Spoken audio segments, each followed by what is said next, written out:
창세기 25장. 아브라함이 다시 아내를 맞아들였는데 그의 이름은 구두라이다. 그와 아브라함 사이에서 시므란과 욕산과 무단과 미디안과 이스박과 수아가 태어났다. 욕산은 스바와 드단을 낳았다. 드단의 자손에게서 아수르 사람과 루두시 사람과 루미 사람이 갈라져 나왔다. 미디안의 아들은 에바와 에벨과 하녹과 아비다와 엘다아인데 이들은 모두 구드라의 자손이다. 아브라함은 자기 재산을 모두 이삭에게 물려주고 첩들에게서 얻은 아들들에게도 한 몫씩 나누어 주었는데 그가 죽기 전에 첩들에게서 얻은 아들들을 동쪽 곧 동방 땅으로 보내어서 자기 아들 이삭과 떨어져서 살게 하였다. 아브라함이 누린 횟수는 모두 175해이다.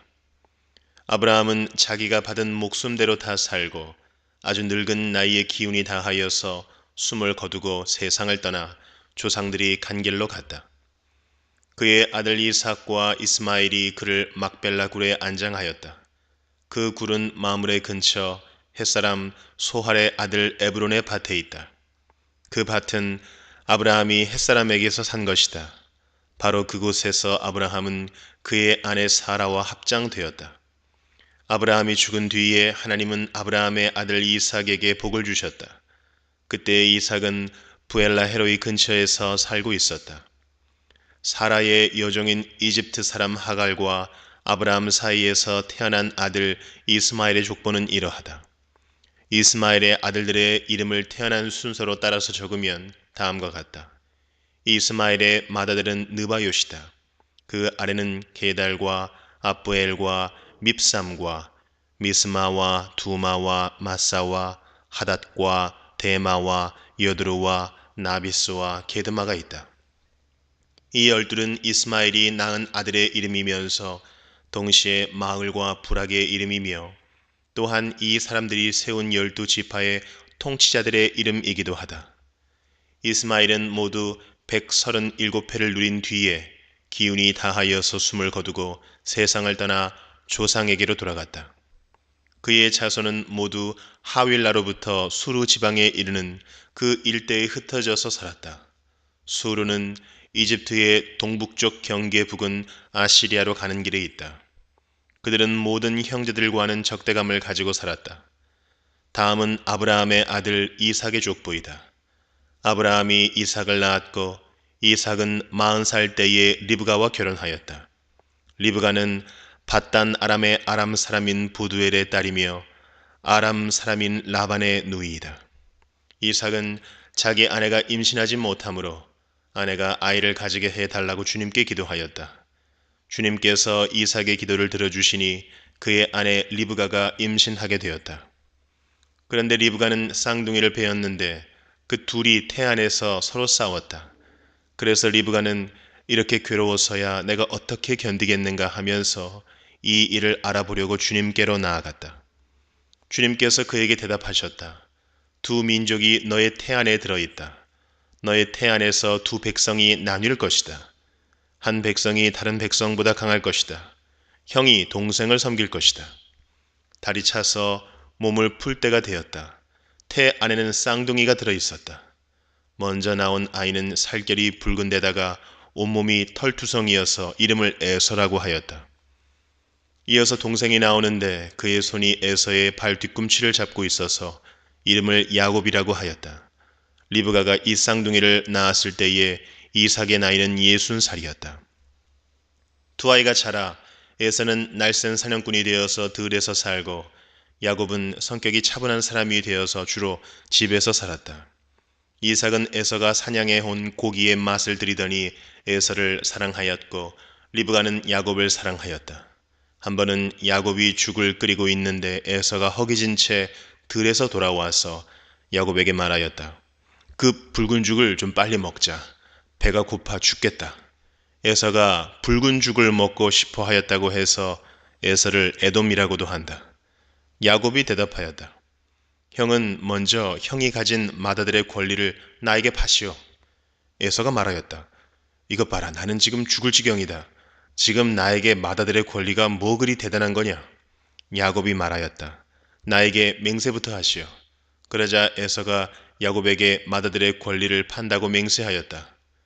야곱이 빵과 팥죽 얼마를 에서에게 주니 에서가 먹고 마시고 일어나서 나갔다. 에서는 이와 같이 맏아들의 권리를 가볍게 여겼다. 마태복음 24장. 예수께서 성전에서 나와서 걸어가시는데 제자들이 다가와서 성전 건물을 그에게 가리켜 보였다. 예수께서 그들에게 말씀하셨다. 너희는 이 모든 것을 보고 있지 않느냐? 내가 진정으로 너희에게 말한다. 여기에 돌 하나도 돌 위에 남아있지 않고 다 무너질 것이다. 예수께서 올리브산에 앉아 계실 때에 제자들이 따로 그에게 다가와서 말하였다. 이런 일들이 언제 일어나겠습니까? 선생님께서 다시 오시는 때와 세상 끝날에는 어떤 징조가 있겠습니까? 우리에게 말씀해 주십시오. 예수께서 그들에게 말씀하셨다. 누구에게도 속지 않도록 조심하여라. 많은 사람이 내 이름으로 와서 말하기를 내가 그리스도이다 하면서 많은 사람을 속일 것이다. 또 너희는 여기저기서 전쟁이 일어난 소식과 전쟁이 일어나리라는 소문을 들을 것이다. 그러나 너희는 당황하지 않도록 주의하여라. 이런 일이 반드시 일어나야 한다. 그러나 아직 끝은 아니다. 민족이 민족을 거슬러 일어나고 나라가 나라를 거슬러 일어날 것이며 여기저기서 기근과 지진이 있을 것이다. 그러나 이런 모든 일은 진통의 시작이다. 그때의 사람들이 너희를 환난에 넘겨줄 것이며 너희를 죽일 것이다. 또 너희는 내 이름 때문에 모든 민족에게 미움을 받을 것이다. 또 많은 사람이 걸려서 넘어질 것이요 서로 넘겨주고 서로 미워할 것이다. 또 거짓 예언자들이 많이 일어나서 많은 사람을 홀릴 것이다. 그리고 불법이 성하여 많은 사람의 사랑이 식을 것이다. 그러나 끝까지 견디는 사람은 구원을 얻을 것이다. 이 하늘나라의 복음이 온 세상에 전파되어서 모든 민족에게 증언될 것이다. 그때에야 끝이 올 것이다. 그러므로 너희는 예언자 다니엘이 말한 바 황폐하게 하는 가증스러운 물건이 거룩한 곳에 서 있는 것을 보거든 읽는 사람은 깨달아라. 그때 유대에 있는 사람들은 산으로 도망하여라. 지붕 위에 있는 사람은 제 집안에 있는 물건을 꺼내려고 내려오지 말아라. 밭에 있는 사람은 제 겉옷을 가지러 뒤로 돌아서지 말아라. 그날에는 아이를 뵌 여자들과 젖먹이를 가진 여자들은 불행하다. 너희가 도망하는 일이 겨울이나 안식일에 일어나지 않도록 기도하여라. 그때에 큰 환난이 닥칠 것인데 그런 환난은 세상 처음부터 이제까지 없었으며 앞으로도 없을 것이다. 그 환난의 날들을 줄여주지 않으셨다면 구원을 얻을 사람이 하나도 없을 것이다. 그러나 선택받은 사람들을 위하여 하나님께서 그 날들을 줄여주실 것이다. 그때에 누가 너희에게 말하기를 보시오 그리스도가 여기 계시오 혹은 아니 여기 계시오 하더라도 믿지 말아라. 거짓 그리스도들과 거짓 예언자들이 일어나서 큰 표징과 기적을 일으키면서 할 수만 있으면 선택받은 사람들까지도 홀릴 것이다. 보아라, 내가 너희에게 미리 말하여 둔다. 그러므로 그들이 너희에게 보아라, 그리스도가 광야에 계신다 하고 말하더라도 너희는 나가지 말고 그리스도가 골방에 계신다 하더라도 너희는 믿지 말아라. 번개가 동쪽에서 나서 서쪽에까지 번쩍이듯이 인자가 오는 것도 그러할 것이다. 죽음이 있는 곳에는 독수리가 모여들 것이다. 그 환난의 날들이 지난 뒤에 곧 해는 어두워지고 달은 그 빛을 잃고 별들은 하늘에서 떨어지고 하늘의 세력들은 흔들릴 것이다. 그때 인자가 올 징조가 하늘에서 나타날 터인데 그때에는 땅에 있는 모든 민족이 가슴을 치며 인자가 큰 권능과 영광에 쌓여 하늘 구름을 타고 오는 것을 보게 될 것이다. 그리고 그는 자기 천사들을 큰 나팔 소리와 함께 보낼 터인데 그들은 하늘 이 끝에서 저 끝까지 사방에서 그가 선택한 사람들을 모을 것이다. 무화과 나무에서 교훈을 배워라. 가지가 연하여지고 잎이 돋으면 너희는 여름이 가까이 온 줄을 안다. 이와 같이 너희도 이 모든 일을 보거든 인자가 문 앞에 가까이 온 줄을 알아라. 내가 진정으로 너희에게 말한다. 이 세대가 끝나기 전에 이 모든 일이 다 일어날 것이다. 하늘과 땅은 없어질지라도 나의 말은 결코 없어지지 않을 것이다. 그러나 그 날과 그 시각은 아무도 모른다. 하늘의 천사들도 모르고 아들도 모르고 오직 아버지만이 아신다. 노아의 때와 같이 이 인자가 올 때에도 그러할 것이다. 홍수 이전 시대에 노아가 방주에 들어가는 날까지 사람들은 먹고 마시고 장가가고 시집가며 지냈다. 홍수가 나서 그들을 모두 휩쓸어 가기까지 그들은 아무것도 알지 못하였다. 인자가 올 때에도 그러할 것이다. 그때에 두 사람이 밭에 있을 터이나 하나는 데려가고 하나는 버려둘 것이다. 두 여자가 맷돌을 갈고 있을 터이나 하나는 데려가고 하나는 버려둘 것이다. 그러므로 깨어 있어라. 너희는 너희 주님께서 어느 날에 오실지를 알지 못하기 때문이다. 이것을 명심하여라. 집주인이 도둑이 밤 몇 시에 올지 알고 있으면 그는 깨어 있어서 도둑이 집을 뚫고 들어오도록 내버려 두지 않았을 것이다. 그러므로 너희도 준비하고 있어라. 너희가 생각하지도 않는 시각에 인자가 올 것이기 때문이다. 누가 신실하고 슬기로운 종이겠느냐? 주인이 그에게 자기 집 하인들을 통솔하게 하고 제때에 양식을 내주라고 맡겼으면 그는 어떻게 해야 하겠느냐? 주인이 돌아와서 볼 때에 그렇게 하고 있는 그 종은 복이 있다. 내가 진정으로 너희에게 말한다. 주인은 자기 모든 재산을 그에게 맡길 것이다. 그러나 그가 나쁜 종이어서 마음속으로 생각하기를 주인이 늦게 오시는구나 하면서 동료들을 때리고 술 친구들과 어울려 먹고 마시면 생각하지도 않은 날에 뜻밖의 시각에 그 종의 주인이 와서 그 종을 처벌하고 위선자들이 받을 벌을 내릴 것이다. 거기서 슬피 울며 이를 가는 일이 있을 것이다. 에스더 1장. 아하수에로 왕 때에 있은 일이다. 아하수에로는 인도에서 에티오피아에 이르기까지 127지방을 다스린 왕이다. 아하수에로 왕은 도성 수산에서 왕위에 올라 나라를 다스린 지 3년째 되던 해에 모든 총독들과 신하들을 불러서 잔치를 베풀었다. 페르시아와 메대의 장수들과 귀족들과 각 지방 총독들을 왕궁으로 초대하여 자기 왕국이 지닌 영화로운 부요와 찬란한 위엄을 과시하였다. 잔치는 여러 날 동안 무려 180일이나 계속되었다. 이 기간이 끝난 뒤에 왕은 도성 수산에 있는 백성을 빈부 귀천을 가리지 않고 모두 왕궁 정원 안뜰로 불러들여서 이랫동안 잔치를 베풀었다. 정원에는 흰 실과 붉은빛 털실로 짠 휘장을 쳤는데 그 휘장은 대리석 기둥의 은고리에 흰 실과 보랏빛 실로 꼰끈으로 매달았다. 화반석과 백석과 운모석과 흑석으로 덮인 바닥에는 금과 은으로 입힌 의자들이 놓여 있었다. 술잔은 모두 금잔이었는데 모양이 저마다 달랐다. 왕이 내리는 술은 풍성하였다. 그날은 어전 음주법을 따르지 않았으므로 많이 마시고 싶은 사람은 많이, 적게 마시고 싶은 사람은 적게 마셨다.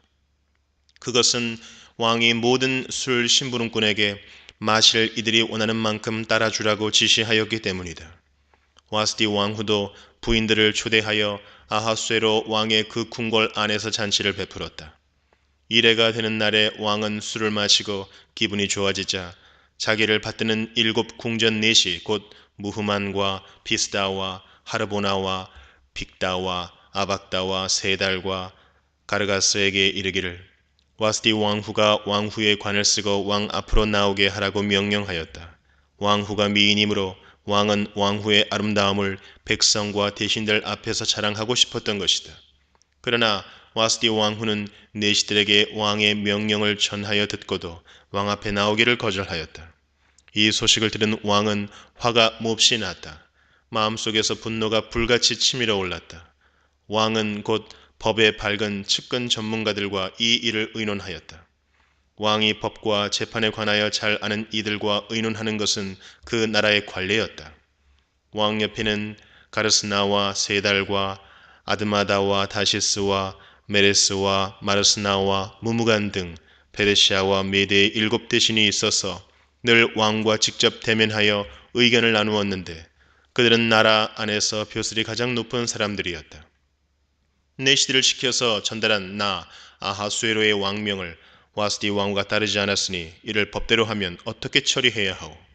무무간이 왕과 대신들 앞에서 대답하였다.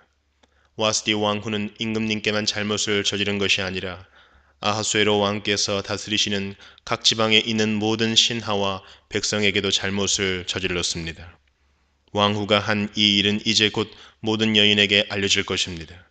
그렇게 되면 여인들은 아하수에로 왕이 와스디 왕후에게 어전에 나으라고 하였는데도 왕후가 나가지 않았다고 하면서 남편들을 업신여기게 될 것입니다. 페르시아와 메대의 귀부인들이 왕후가 한 일을 알게 되면 오늘 당장 임금님의 모든 대신에게도 같은 식으로 대할 것입니다. 그러면 멸시와 분노가 걷잡을 수 없이 되풀이될 것입니다. 그러니 임금님만 좋으시다면 와스디 왕후가 다시는 아하수에로 임금님의 어전에 나오지 못하도록 어명을 내리시고 그것을 페르시아와 메대의 법으로 정하여 고치지 못하도록 하셔야 할 줄 압니다. 그리고 왕후의 자리는 그 여인보다 더 훌륭한 다른 사람에게 주시는 것이 마땅하다고 생각합니다.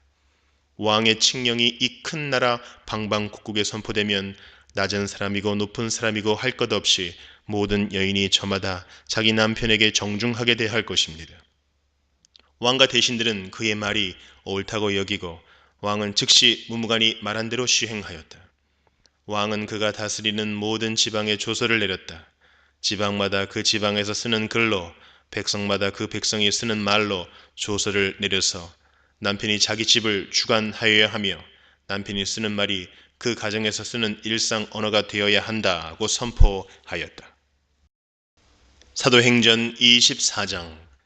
닷새 뒤에 대제사장 아나니아가 몇몇 장로와 더둘로라는 변호사와 함께 내려와서 총독에게 바울을 고소하였다. 바울을 불러내니 더둘로가 고발하여 말하였다. 벨리스 총독님, 우리는 총독님의 덕분으로 크게 평안을 누리고 있습니다. 그리고 각하의 선견 지명의 덕택으로 이 나라에서는 개혁을 많이 이룰 수 있었습니다. 우리는 어떤 면으로나 또 어디에서나 이것을 인정하며 감사하여 마지 않습니다. 나는 총독님을 오래 방해하지 않겠으니 너그러우신 마음으로 우리의 고발을 잠깐 들어주시기 바랍니다. 우리가 본 바로는 이 자는 연병 같은 자여 온 세계에 있는 모든 유대 사람에게 소란을 일으키는 자여 나사렛 도당의 우두머리입니다. 그가 성전까지도 더럽히려고 하므로 우리는 그를 붙잡았습니다. 총독님께서 친히 그를 신문하여 보시면 우리가 그를 고발하는 이유를 다 아시게 될 것입니다. 그러자 유대 사람도 이에 합세해서 그의 말이 모두 사실이라고 주장하였다. 그때 총독이 바울에게 말하라고 머리를 끄덕이니 바울이 대답하였다. 총독님께서 여러 해 동안 이 나라의 재판장으로 계신 것을 내가 알고 있습니다. 그러므로 나는 기쁜 마음으로 내가 한 일을 변호하겠습니다. 내가 예루살렘에 예배하러 올라간 지 12일밖에 되지 않았다는 것은 총독님께서도 곧 아실 수 있습니다. 그리고 나를 고발한 사람들은 내가 성전에서나 회당에서나 성내에서 누구와 논쟁을 하거나 군중을 선동해서 모으거나 하는 것을 보지 못하였습니다. 지금 그들은 내가 한 일을 들어서 고발하고 있지만 총독님께 아무 증거도 제시할 수 없습니다. 그러나 나는 총독님께 이 사실을 고백합니다. 그것은 내가 그들이 이단이라고 하는 그 도를 따라 우리 조상의 하나님을 섬기고 율법과 예언서에 기록되어 있는 모든 것을 믿는다는 사실입니다. 그리고 나는 하나님께 소망을 두고 있는데 나를 고발하는 이 사람들도 그 소망이 이루어지기를 고대하고 있습니다.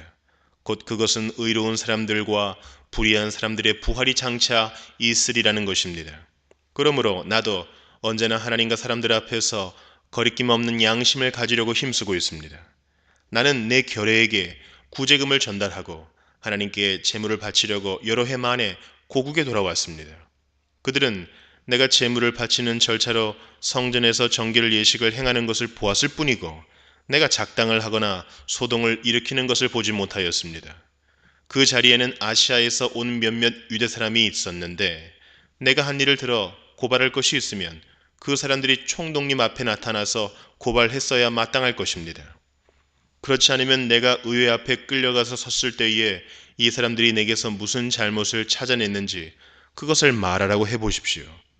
다만 나는 그들 가운데 서서 말하기를 오늘 내가 여러분에게 재판을 받고 있는 것은 죽은 사람들의 부활과 관련된 문제 때문입니다 하는 이 한마디 말을 부르짖었을 뿐입니다. 벨릭스는 그 도와 관련된 일을 자세히 알고 있었으므로 천부장 루시아가 내려오거든 당신들의 소송을 처리하겠소 하고 말하고서 신문을 연기하였다. 그리고 백부장에게 명령하여 바울을 지키되 그에게 자유를 주고 그의 친지들이 돌보아주는 것을 막지 말라고 하였다.